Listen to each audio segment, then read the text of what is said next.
is there. Like I said, emerging technologies are no longer emerging. They are right here. So Hello everyone, welcome to DaveAIR. Today we have Mr. Nitin Dhingra with us. He is a passionate digital leader, crafting and executing strategies for businesses. He comes with 20 plus years of experience in the industry. He has worked with companies like Hero Motorcorp, Tata Tech, and currently he is the CDO at Hindware Limited, part of the Somani Impresa group.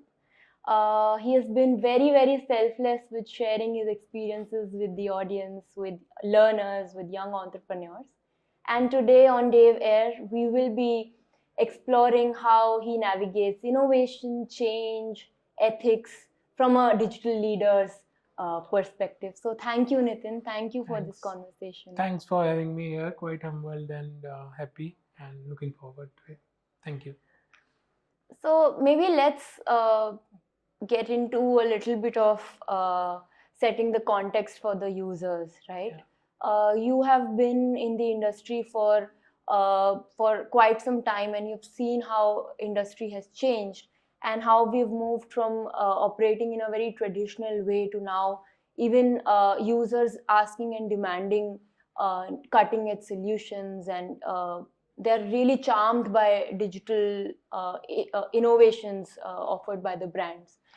But in that landscape, in all these years, how do you think that acceptance has changed, and how difficult it is to bring in an innovation to a market that's somewhere not ready? Okay, so if I have to break the question in two parts, you are saying how the acceptance has changed. This present times, if you see, we are living in a world which can be called a verbified platform. Doing words in English are called verbs. You look around you, what actions you are doing.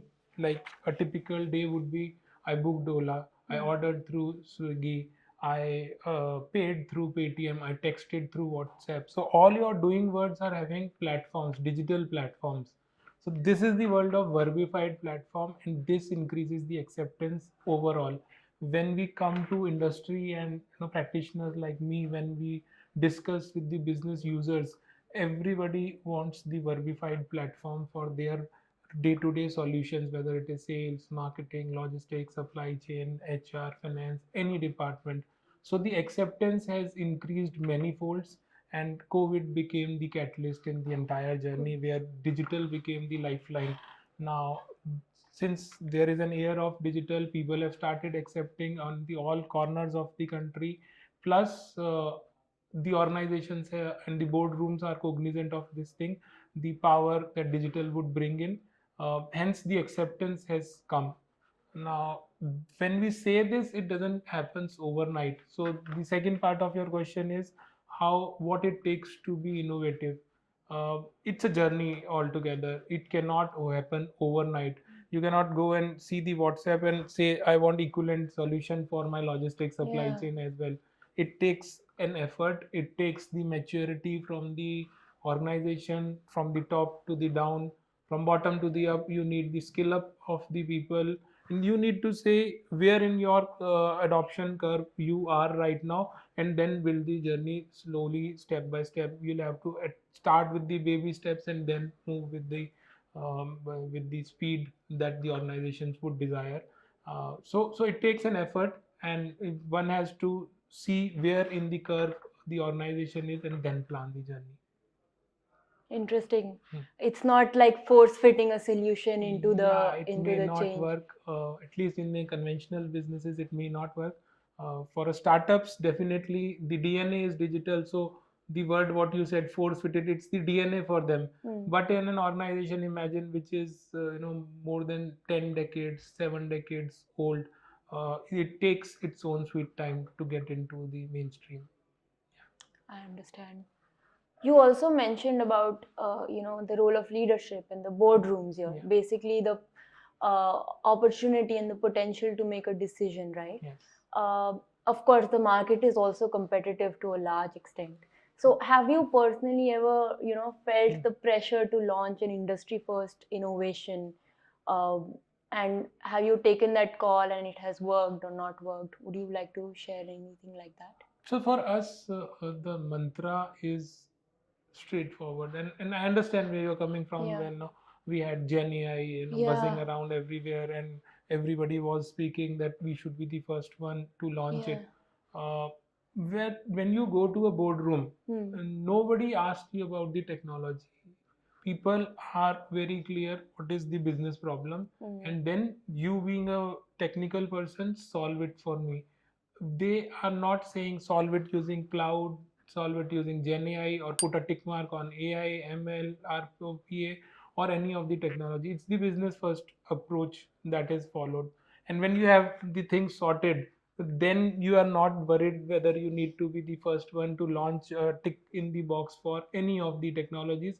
You need to treat these technologies as an enabler to the business problems.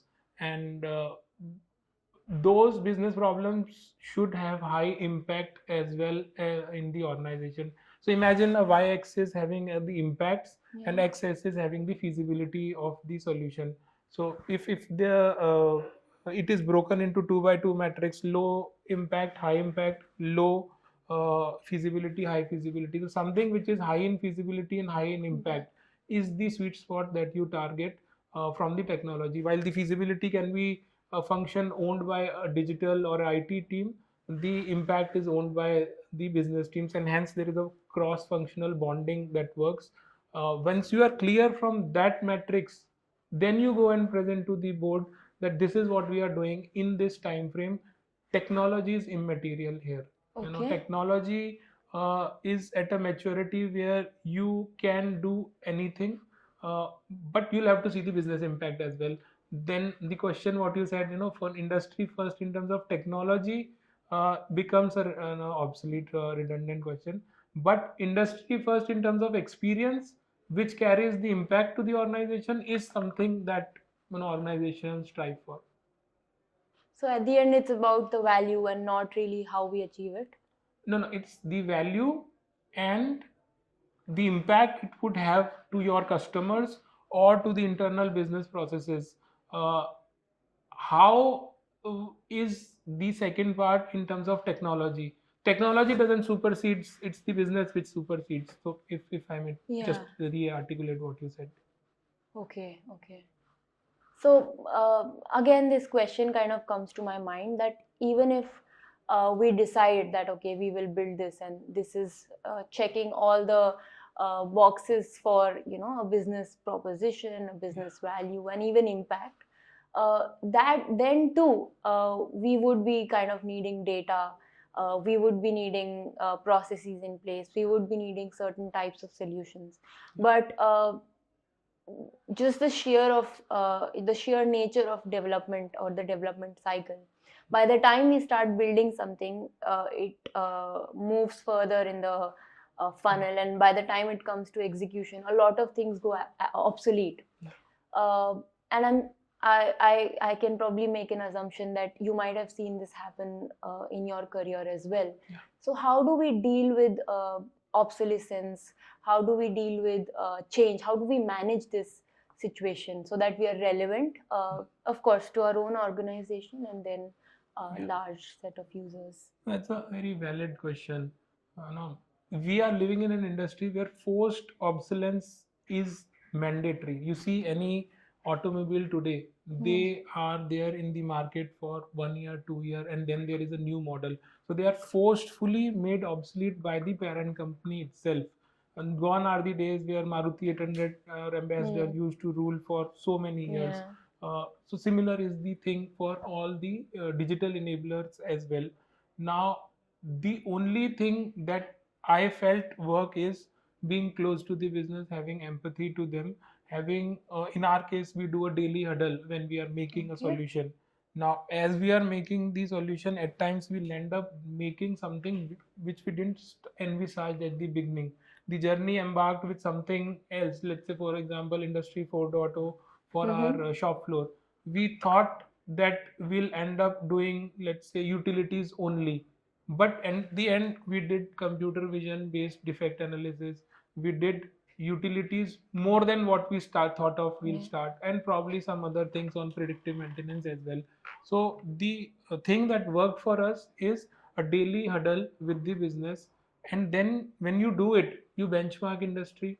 You have the stakeholders who come and understand the value from the technology and share the suggestions to course correct you. And then, even if a few things become obsolete, but what you end up is something that is meaningful to the business, because you are daily doing this discussion and probably taking a wise call at that time. So that is something I would say can make you well connected to the ecosystem and deliver what impacts the business. And yes, the obsolescence happens. Yeah. I hope I was able to answer that. Absolutely. I think a very key takeaway for myself and also for the audience is that you cannot build by just putting on blinders. I take away this point of daily huddles where we evaluate what we are building. I think it really helps to be relevant. Yes. And especially just sorry interrupting. The technology team has to empathize with business. They have to understand that you are creating something which is unprecedented for the organization. So these are not the typical business requirement documents that they'll give you. They themselves are learning during the journey. So it's okay if they come up and say, boss, ये मैंने पहले बोला था, this is completely going to change now. So you have to empathize with business. So that overall construct has to be like this as well.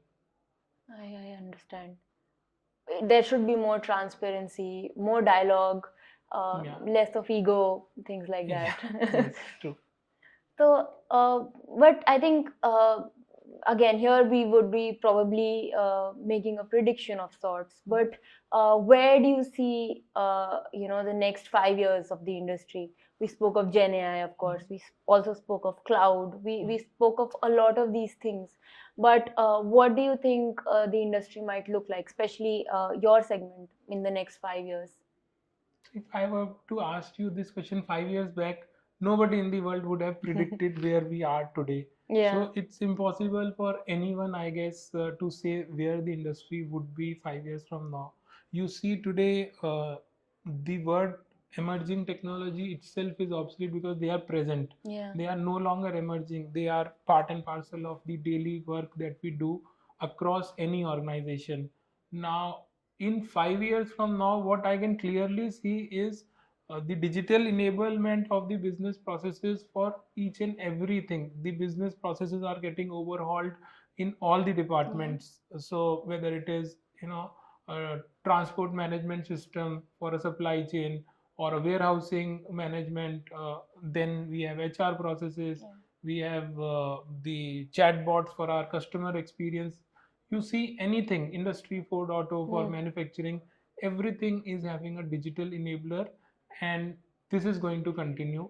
The processes are going to be overhauled, and uh, we'll see more digital enablement, either for the cost benefits to the company or time benefits, that they will be saving time and creating an opportunity cost, or the quality, which includes the customer experience and the experience of internal customers as well.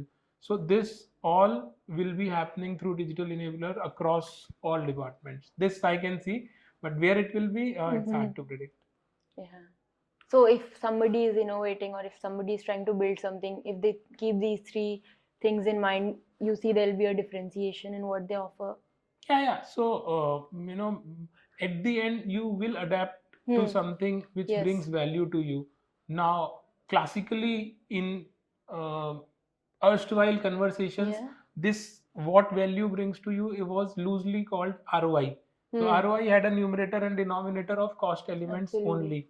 But I think people have broadened their vision. Now people say something which was done in 8 hours is done in 2 hours now. So 6 hours is my opportunity cost as well. During that time, what value I bring to the people? Like today, we do a lot of stuff on RPA, which has saved around 55% of the efforts humans were doing. Now, this 55% of the times they are now doing something which is value added to the organization. So in all, it brings great opportunity cost for the organization. The third element is on quality. Quality includes the customer experience as well. So people will be spending money on that, provided at least cost, time, quality, or more than one of the element is a tick in the box. Right. Not just the cost ROI. Yeah, we've moved beyond that. Yes. I'm sorry to I blame my lack of exposure in this segment here, but what is RPI? RPA, RPA? robotic process automation, that is doing through computer bots what humans were doing the repeated Okay. tasks. Okay. So Nitin, we spoke about the organization and how these processes are helping the organization. But let's kind of explore the end users segment a bit. Uh, to employ or to use generative AI or any sort of mechanism where a lot of data is collected, processed, kept also, uh, and the position where you sit, you have a lot of power to choose how do you want to process that or what do you want to do with that data. And I'm sure that you would think about ethical considerations and other limitations of this technology. So on a more human note, how do you kind of navigate this need to deliver the best experience at the cost of uh, customer privacy, customer security, uh, vis-a-vis the rightness or the correctness with respect to using a technology like this? Okay. And then very valid question, especially in the present times. Now, this has two elements again. The first one is what is important for me, and in the guardrails and boundaries of course, of the compliance and ethics Yeah, both. yeah, That has to be very clear at the beginning itself. yeah. I cannot sit on petabytes and zettabytes of data and then realize what to do. Absolutely. That's going to be suicidal for an organization. So at the beginning itself, we, and I'm sure all the practitioners, decide that what is the objective of this initiative that we are taking, then what kind of data we'll collect, and what will be the success metrics of that initiative once deemed complete. So let's say, for example, let's say I'm making a website. Now, number of hits on that website, the leads generated from that website, and there could be other parameters, and basis the geographies or some campaigns that you do. What is the traction that is coming on websites? This is the data that you will aim at, so that those KPIs can be checked. Yeah. And then those KPI definitely would have some benchmarks which you will manage whether they are coming correct or not. So instead of collecting anything and everything, you will be focusing on specific areas to intervene. Now, in this, when you are, let's say, one element, let's say you are collecting leads, then you'll have to see, like what you said, the customer centricity and the um, privacy of customers as well. Tomorrow, if the customer says, I want to be opted out of your ecosystem, then we should have a mechanism to trace it back and remove any digital footprints that the customer may have given to us. So that bi-directional thing we'll have to create in the beginning. One, what do we want from the data, and then build the pipelines according to it. And B, if tomorrow customers or anyone who has given the data to us wants it to be removed from the ecosystem, we should have the mechanism to remove all of it. And we cannot collect anything and everything, because then we will not know what to do of that data. Yeah. So these two elements, I believe, helps in those scenarios. I understand. And what do you think, like from a organization perspective, how actively do you think about these ethical considerations, or have we reached that sense of awareness that at the cost of customer experience and the access to data, because still the laws are being formulated, still we are in the discussion mode of where this technology can lead us. And I understand that clearing out the objective really helps, but what's the level of awareness with which organizations as big as yours function today? So if I have to break down the ethics part, I would have three sub elements to it. One is the employability of the people. The ethics also comprise of whether the people are losing the jobs. That is the biggest fear people have. Now I w- when I also answer all the points one together.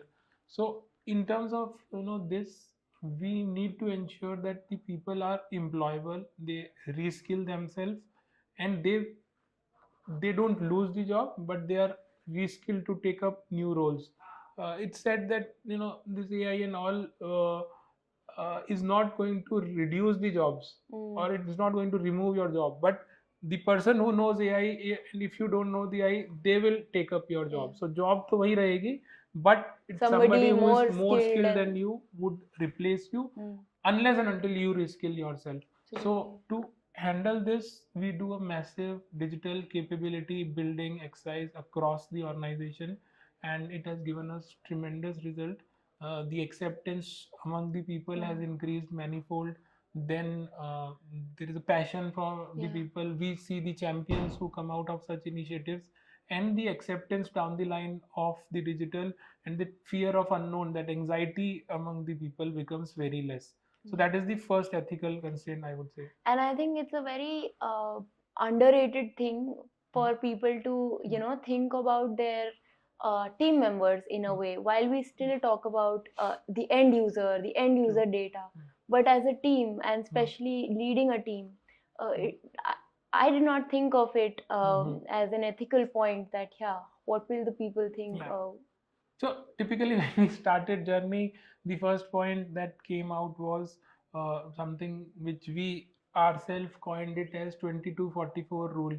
That we are sitting in a boardroom here at 22 degrees centigrade. We are not empathizing with the people who are at 44 degrees centigrade at the field or at the shop floor, and then maybe we'll contemplate why our strategies are not working. So then we had to think and emphasize with them.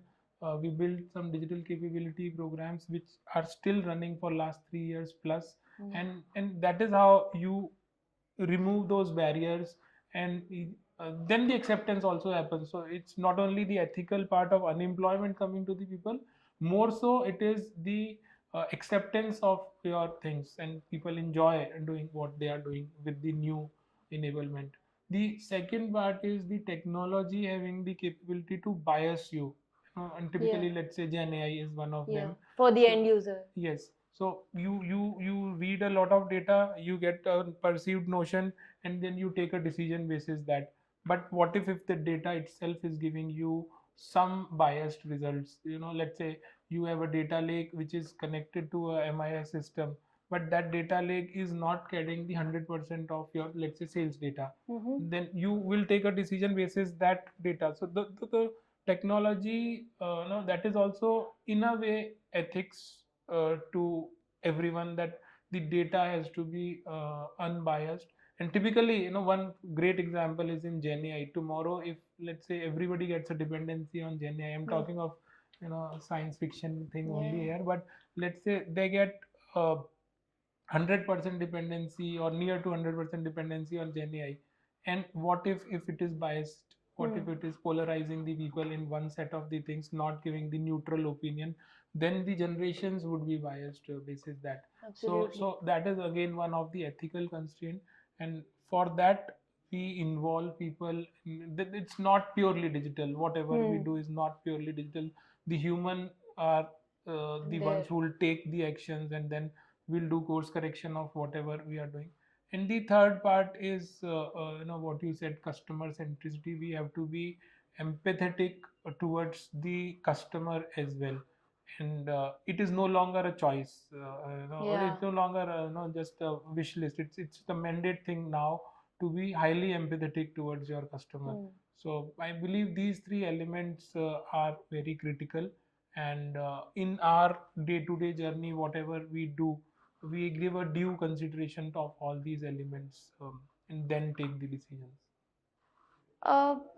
Maybe if we touch a little bit more upon the traditional aspect of this, what would be some of the misconceptions that people might have? This might be like within the organization, outside the organization, that there's many times people say that नहीं नहीं ये तो नहीं चाहिए हमारी audience को, या ये तो नहीं चलेगा, हमारा ट्रेडिशनल बिजनेस है, लोग आके देखेंगे तो ही लेंगे, things like that. There's a very one-sided way of thinking. So how do you kind of navigate that? See, again, a very valid thing. One thing you said, people's acceptance to change or resistance, inertia is one constraint. I'll say there is one more, that, you know, the aura that we are living in today, and like I said, verbified platform and everything. So people feel digital is a magic wizard. Something will happen overnight to the business. Let's say if I build an application, the next day some magic is going to happen in sales or production or anything.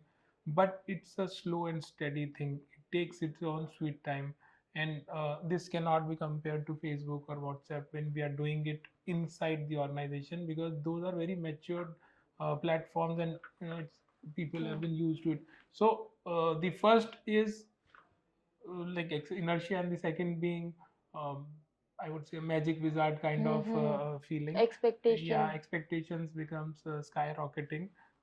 What we do is we start the discussion by creating the story that what this application is going to deliver, what are the success metrics to that, and the minimum viable product approach, MVP product, that we say, that in, let's say, 3 months from now, this is what we can expect. Then there'll be a gestation time of adopting it, accepting it, and the success criteria which are benchmarked with the consent of the people. And then phase wise inclusion of new things, reaching ultimately to a nirvana state. It's not that you are on the first tier, you can climb on sixth tier in one go. It has to be the step by step process, and that is what we mention. And then we have steer course, we have reviews with the senior leadership, wherein all of it is discussed and we go step by step. So I think these things help. And at times, like you said, the inertia may come, but I see that as less of a trend, though it may exist.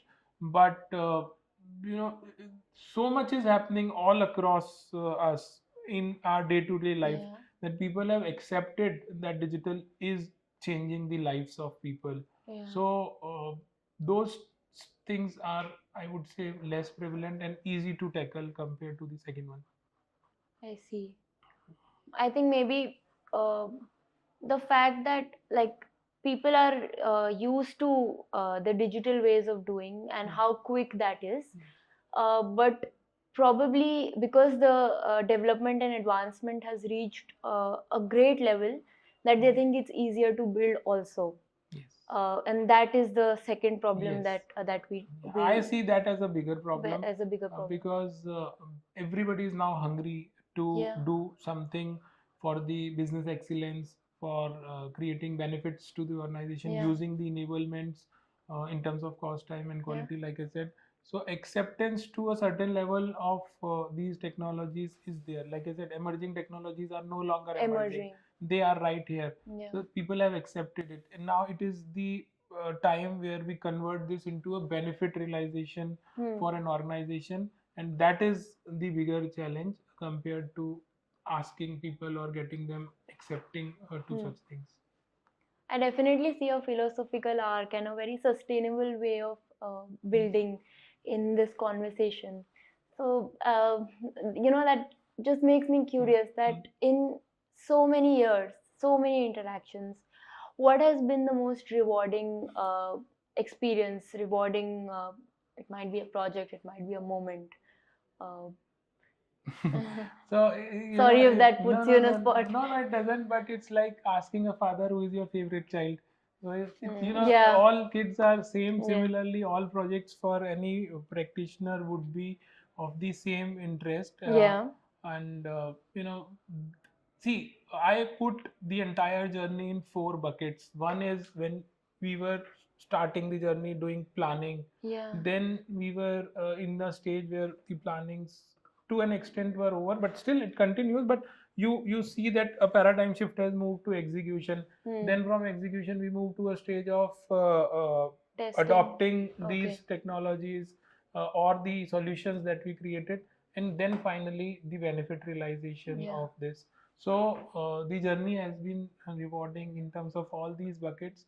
Today we are at a stage where we are realizing the benefits from the technologies, and it's very satisfying to see overall business, top end, the bottom end getting benefited from these technologies. So anything that creates impact in top end and bottom end is a rewarding thing to me, whether it's a small or a big one. So yeah, no single one I can take. Sorry. No, it's completely fair. In fact, it also takes us to the next point, which is that if we follow a structure or a way that includes all aspects of building, that's a more wholesome way of building. So, for all entrepreneurs or young students watching us, uh, kind of tinkering with this idea of doing something. Like you said, startup at has its DNA in the digital space. So, what do you think, or what advice would you have for them who are trying to navigate this landscape right now? I think if it helps, we can break it into two parts. That what might be the industrial landscape, and how can they differentiate themselves? See, somebody who is in a startup world, I would say two things to them. Yeah. At least my advice would to them would be two things. Uh, One is be empathetic towards the business you are working on. Understand them.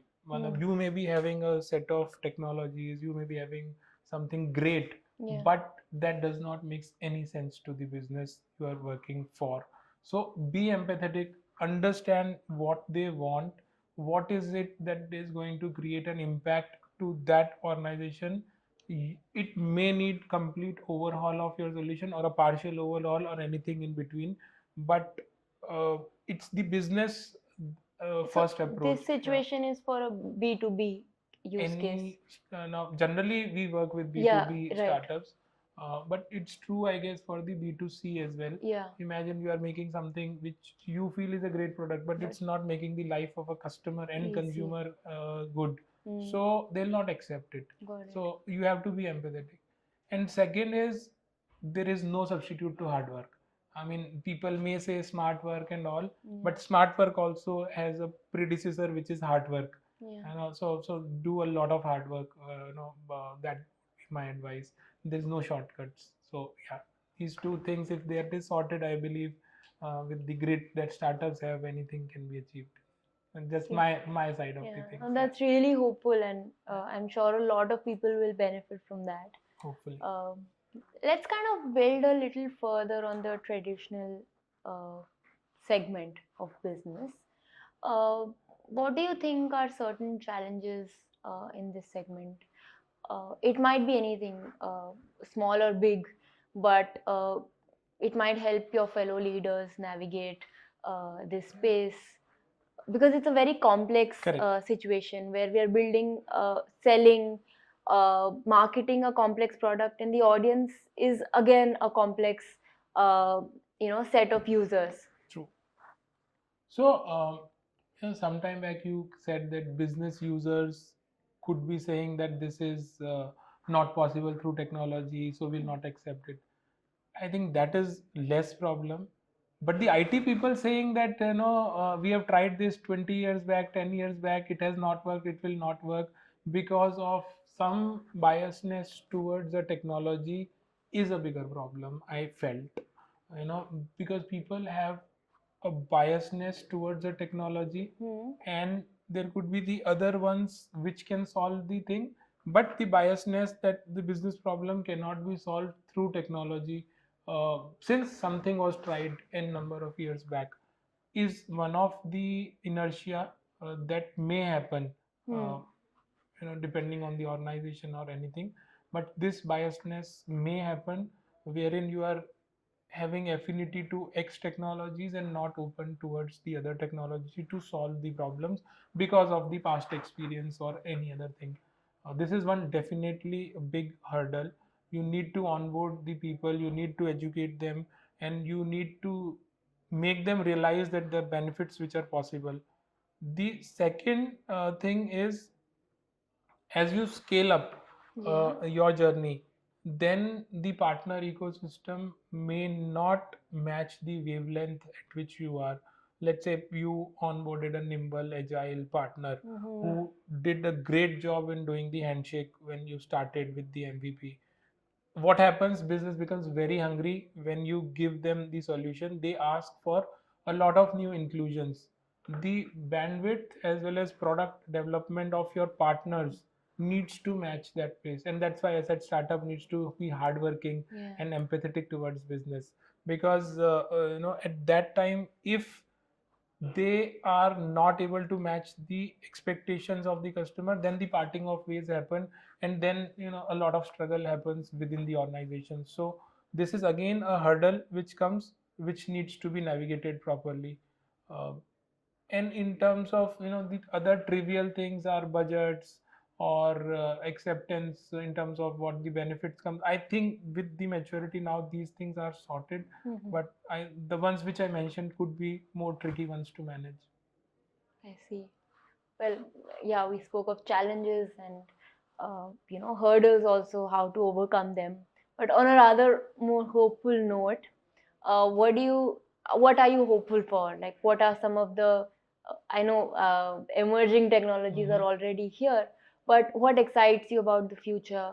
Where do you see like what applications do you see? What are you most excited about Mm, in See, this ecosystem? it's the first thing that I'm very excited to see overall is, uh, for anybody who is practicing digital, it's like doing a mini MBA, refresher MBA, because you go to any department, they are hungry for enablement through business, and when you discuss with them, they bring out the perspective which is in their day-to-day life. HR will discuss about talent acquisition. um, Finance will talk about the account payable, receivable. Manufacturing will talk their story. So you in a way are overhauling business and learning the business as well. So it broadens your horizon, it gives you a lot of insights, you gain your knowledge and skills. So this excites me. Every day we are learning new things. Our people are in the digital team, they are mini replica of the entire organization, because they come across different domains. And when we discuss within our teams, it's like a mini replica of the entire organization we have. So this excites everyone, and that broadens a lot of scope for the people as well. Down the line, when they wish to within the organization move to other department, they become more acceptable. So yeah, so this knowledge skill that excites us a lot. Yeah. So we are kind of approaching towards the end of this conversation. So we have started this new segment in a way that if we are to break down our conversation for its three key takeaways, uh, now is the time where we explore those three takeaways. What would those be from this conversation? So I would say for an organizations, when they are starting their journey, they are putting more focus on digital transformation. They have to see where in the curve they are. Are they at a stage where center of excellence is needed to build the competency of the people, or they have moved the needle and they are at a stage where they can take a big plunge by making the cross-functional teams, removing the authority barriers, and the business and technology go hand in hand. Or they are even at a mature stage where the benefits can be realized from the technology. So they need to see where they are and then accordingly plan their next at least 2 year strategy. For the individuals who are practicing it, I would say constant gain in knowledge and skill, and understanding the business as much as they can should be the key. Talk to a manufacturing guy with the things like line efficiency, equipment efficiency, or the utilities, production losses, not in terms of Kubernetes, Docker, container. So you have to understand the functional lingos as well, and then comes the technology. And doing all this, you have to be a good person in terms of people relationships. So all things can go for a toss, and then you use the word ego and others. So such things, if that becomes a barrier, then everything can go for a toss. And for the like you said, startups, I just said that the hard work and empathy. So I would say these three could be the takeaways. Yeah. Okay. Thank you. Thank you, Nitin, for sharing this. Pleasure. And also for all the insights and the points that you shared. I'm sure it's a great value addition to our listeners, to our team. Thank you for your time. Thanks. It's a pleasure. Thank you.